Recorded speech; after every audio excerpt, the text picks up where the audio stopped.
When you're on your lawn care journey, there's different tools in the toolbox to help you with long-term success. One of those tools is a pre-emergent. This is a product that will help prevent annual weeds like crabgrass from taking over your lawn. As soon as the weed starts to try to germinate, this product will stop it in its tracks. If you've had crabgrass issues in the past or you're just starting out on a new lawn, putting down a pre-emergent is a great place to start.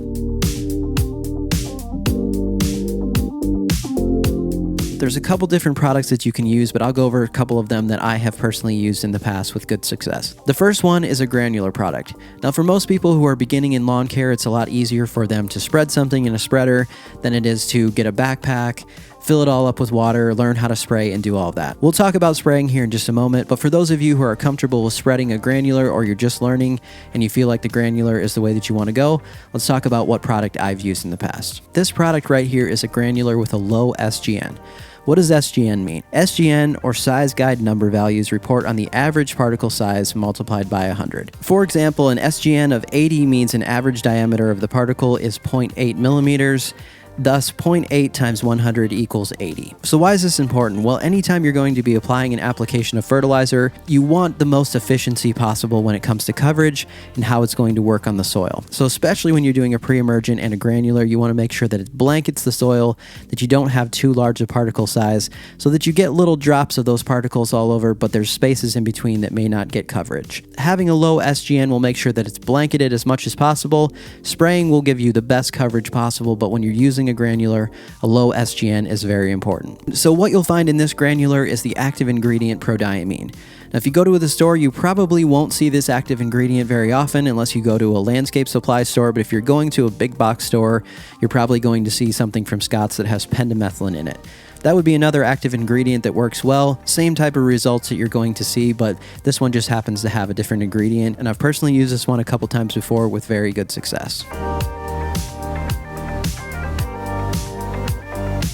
So if you feel comfortable spraying or you'd like to learn spraying and you want to get the best bang for your buck, then a sprayable product is going to be the best bet. This is going to be the same active ingredient here that we just talked about, prodiamine, but is going to be put into the sprayer and able to be sprayed out, and you get a great blanket coverage with this. You'll need to have a backpack sprayer, and you'll need to do some practicing maybe with plain water to understand how to spray your rates. But if you're willing to learn that or you're already comfortable with those things, then this product goes a long way and will be your best bet in terms of your pre-emergent coverage.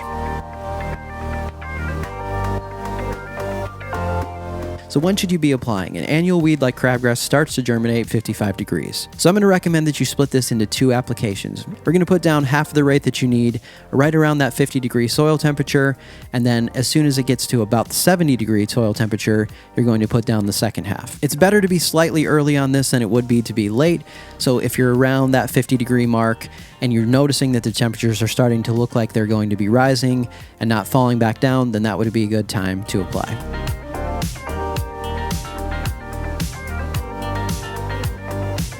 So for those of you also down south who maybe have extended time frames in your season compared to those of us up north, you can also put a pre-emergent application down at the 70-degree mark for soil temp in the fall time. This is going to help to work on those winter weeds that you guys might see down in the south, and that would be the time frame to put that down.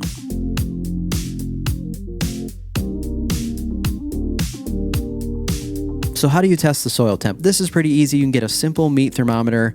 You can measure at about 4-inch depth and 2-inch depth just to kind of see where you're at in terms of temperatures. If you don't have a thermometer and you'd like to do some looking online, you can usually look up your state soil temperatures, or you can look at this Greencast tool. I will link this in the description below. You just put in your zip code. It will kind of tell you what's going on as far as soil temps in your area. You can also get a sense of when you might reach 50 degrees or 70 degrees depending on historical data.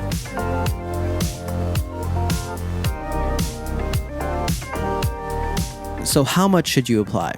Well, with pre-emergent, you can kind of look at your rates depending on how long you want it to last. This is going to be different in terms of different areas of the country and how long you have to have a product last. Here in the north, we don't have as much of a season as you might have down south, but in general, looking at the label here for this Anderson's product, this is the recommended rate that I have used in the past. And again, I said we split this into two, so early spring, you do half of that rate, and later spring, you do the other half.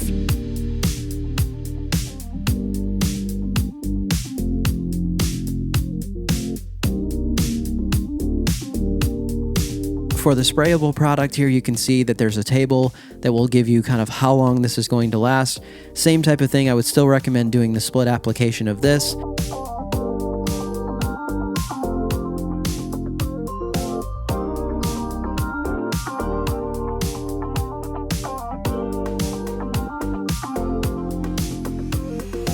Some of the things that you're going to want to factor in is if you're going to be overseeding in the fall, you don't want to have a ton of pre-emergent down and not have some of that grass seed come up.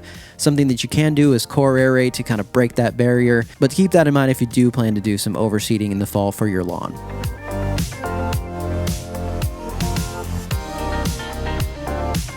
Some of the hot temperatures in the summer, if you get excessive rainfall, this will kind of wear off this product slightly sooner. But if you do happen to get any breakthrough in the summertime, keep in mind that you can always go to a post-emergent product, meaning that after the weed has emerged, you can spray it, and you can still get control in the summertime by doing that. So don't think that if you don't get absolutely everything with this pre-emergent product, or if that something emerges later on in the summer that you failed, most of the time you definitely would have had a lot more issues if you didn't have this product down. I also want to mention here that more is not better. Like a lot of things in lawn care, the rates matter. Make sure you're following those labels and not just going crazy with these rates. These products can put a little damage to the root system of the grass. Nothing that's going to make a drastic difference for you, but that's why you want to make sure that your rates are correct.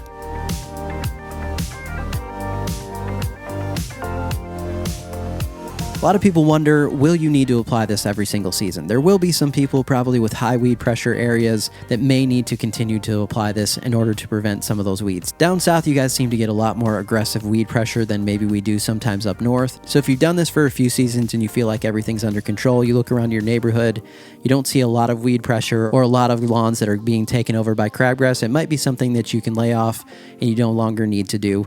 Or you can test it for one season and see how it kind of does. And remember that you can always go back and get a few of those weeds either by hand early on or with a post-emergent spray. I have not actually applied a pre-emergent in my backyard for 4 seasons now.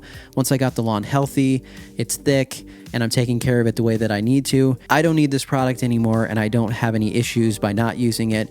Even if I find a couple weeds here and there in the summer, they're easily pulled by hand. So for me, my personal opinion is don't think that you just need to use these products forever and that you can never get away from using some of these products. I think in the beginning, it's a great tool to have.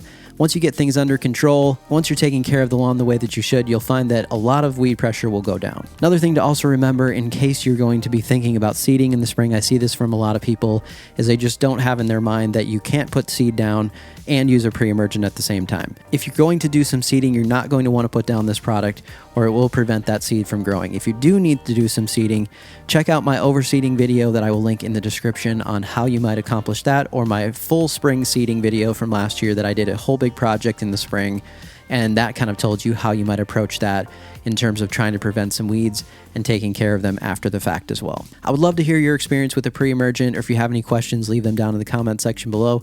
Thanks so much for watching today. We'll see you next time.